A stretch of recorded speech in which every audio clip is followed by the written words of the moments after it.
안녕하세요. 좀 늦은 박사과정 언니 윤혜진입니다.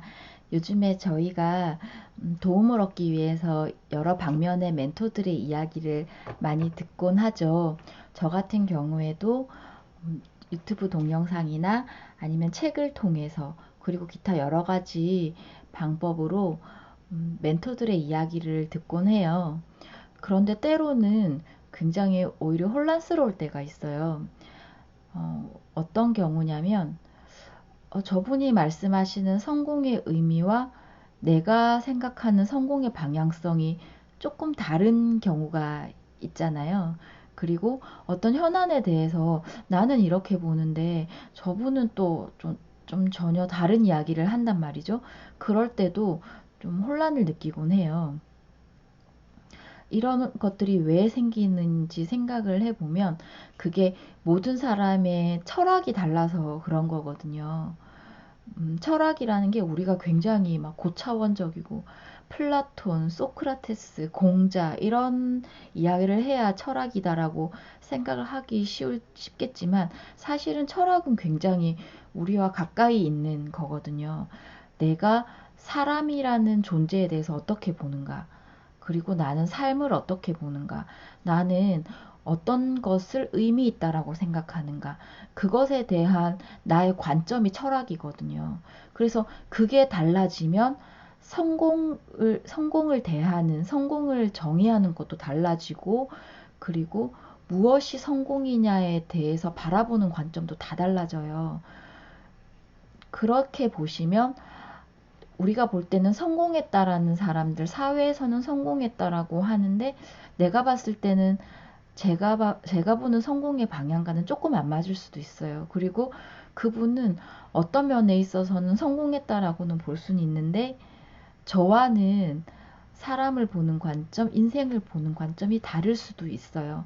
그래서 이런 부분에 있어서 차이가 생기면 그분의 하는 말씀을 봤을 때 혼란이 생기는 거죠. 왜 또 이런 문제가 생기냐면 각 분야에 성공했다는 사람들이 한 사안에 대해 하는 말이 또 다 다른 거예요. 그리고 그 사람들이 또 성공이라고 말하는 것도 또 다 달라요. 그렇게 되니까 우리는 많은 사람의 이야기를 들으면서 더 많이 도움을 받길 원하는데 때로는 더 혼란스러워지는 거죠. 그리고 때로는 나의 가치관마저, 나의 철학마저 흔들리는 거예요. 그랬을 때 어떻게 하면 좋을까? 이런 생각을 해봤어요. 그래서 제가 하는 방법은, 저 사람은 저렇게 생각을 하는 그 이면에 깔린 철학이 뭘까? 이걸 한번 생각을 해보는 거예요. 저 사람은 저렇게 말하는데 뭘 성공이라고 말하는 거지? 저 사람은 저걸 성공이다라고 생각했을 때 사람의 존재에 대해서 그리고 인생이라는 것에 대해서 어떻게 생각을 하는 거지? 그게 나랑은 어떻게 다르지? 이렇게 한번 보는 거죠. 그랬을 때 이럴 수가 있어요. 어떤 케이스는 저 사람의 방향성이 저 사람의 방향성과 내 방향성이 맞아. 이런 게 있을 수도 있고요.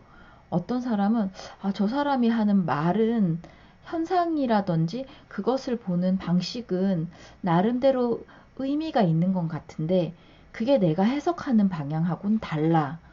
이럴 수도 있어요. 이렇게 되면 우리는 어떻게 할 수 있냐면 나랑 비슷한 어떤 철학을 가지고 있으면서도 그 사람이 성공을 했단 말이죠. 그 성공의 방향성과 내가 생각하는 성공의 방향성이 똑같을 순 없지만 일정 부분 유사한 부분이 많을 수가 있어요. 겹치는 부분이. 그럴 때는 그런 부분을 좀 더 참고하기가 좋을 것 같아요. 아까 두 번째 케이스처럼 저 사람은 나름대로 사회에서는 성공했다 그러고 자기 분야에서는 뭔가 좀 이렇게 대단한 분임은 분명한 것 같아. 그리고 저분이 하시는 말씀이 일정 정도 일리가 있어. 그렇지만 저분이 세상을 보는 관점이나 사람을 보는 관점, 그리고 성공에 대한 어떤 관점은 나랑은 좀 맞지가 않는 것 같아. 이랬을 때는 그분의 관점은 참고는 하는 거죠. 그렇지만 참고할 부분은 참고를 하지만 아닌 부분은 이제 선을 그을 수가 있는 거죠. 이런 과정들을 거치며 우리는 저 자신에 대한 어떤 철학을 더 분명히 할 수 있을 것 같아요. 우리가 이런 생각을 하잖아요. 어떤 분에 대해서는 저 사람은 저 사람의 말이 맞는 것 같아. 그렇지만 그것에 대해서 어떤 근거는 될 수 없어요. 그냥 맞는 것 같아. 이런 경우가 있고요. 어떤 분에 대해서는 저 사람 말은 마음에 안 들어. 그냥 마음에 안 들어. 뭐라고 말할 수 없지만 마음에 안 들어. 이렇게 되는 거죠.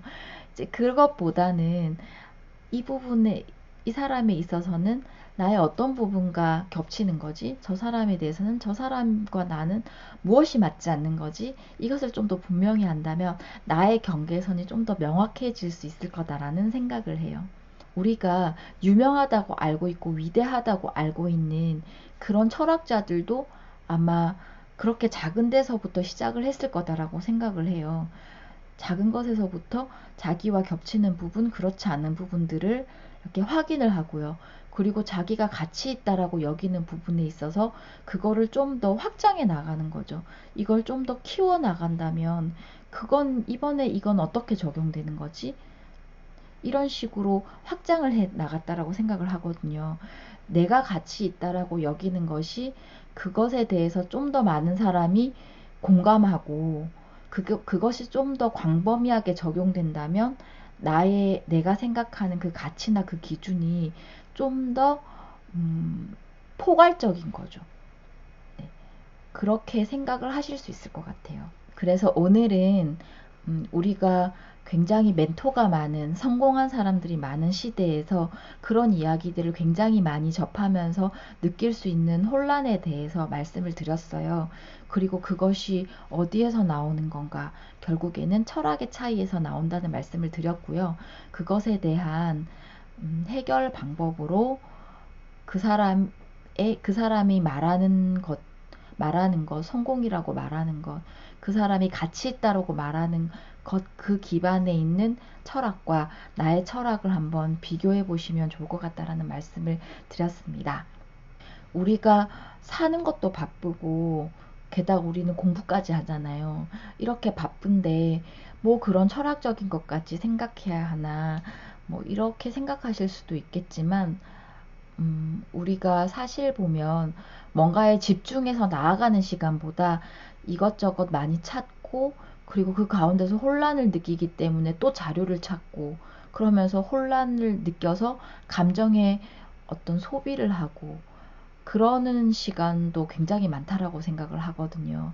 그래서 어렵고 혼란스러울 때일수록 그럴수록에 나의 기준을 명확하게 하고 그것을 좀 더 확장해 나가는 게 더 필요하다라고 생각을 합니다. 게다가 우리는 박사과정이잖아요. 우리가 학위를 받으면 이 분야에 대해서 어떤 지식인으로서 그래도 의미 있는 한마디를 하려면 나의 생각을 이야기하려면 그래도 뭔가 좀 기준을 가지고 철학적인 바탕을 가지고 이야기를 할 수 있어야 좀 일관된 이야기를 할 수 있을 거다라고 생각을 합니다. 오늘도 제 말씀 들어주셔서 정말 감사드리고요. 제 말씀이 도움이 되었다면 좋아요와 구독 버튼 부탁드립니다. 오늘도 감사합니다.